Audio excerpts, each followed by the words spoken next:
This increase, though, that we're reporting in this study is clearly affecting all racial and ethnic groups. The tragedy is that we're seeing an increase in African American mortality rates that really is reversing years of progress in lowering the disparities between Black and white mortality.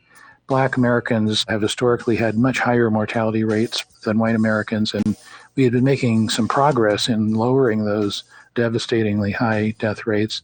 But this recent reversal in which mortality rates are now increasing in the African American population is reversing that progress. So you mentioned obesity, drug addiction, but you also mentioned cell phone use. Can you talk about that might be a factor? We did not actually study cell phone use in particular. We did notice, however, an increase in death rates from what are called transport accidents, which is a broad category that includes car accidents, but interestingly, a pronounced increase in death rates among pedestrians and motorcyclists. The theories about what is causing increased death rates among pedestrians getting struck by vehicles includes a lot of theories, but one of them is cell phone distraction by either the driver or the pedestrian. How about the geography of the United States? Were there particular areas that had higher mortality rates than others? There was, and in fact, one of the special features of this study is that we analyzed the data for all 50 states, which allowed us to clarify which parts of the country were most deeply affected. And what we found was that the largest increases in working age mortality were occurring in the industrial Midwest and Central Appalachia and also in northern New England. These areas experienced the largest relative increase in midlife mortality rates, whereas areas of the country like California and other Pacific states seem to be least affected. One area we didn't talk about is gender, male versus female in terms of the mortality rate. What did you find there?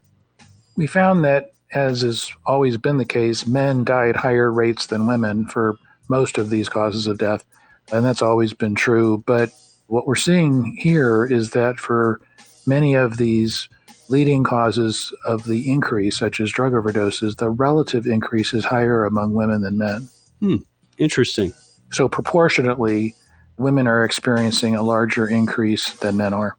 I realize your study didn't get into solutions necessarily, but I'm just wondering what your thoughts might be in terms of ways to reverse this trend. Well, the first step before thinking about solutions is to clarify the causes.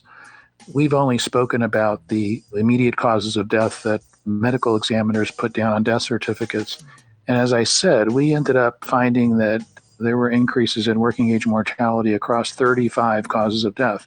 So when you have that many and it's that diverse, it's very hard to blame them on a single factor like drugs or obesity.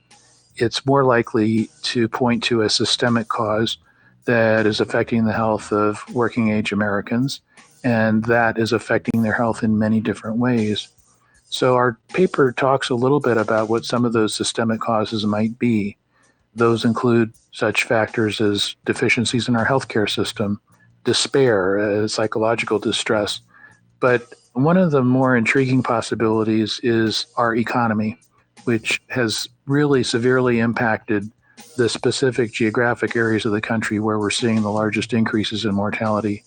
And the decline in U.S. health began in the 1980s at the precise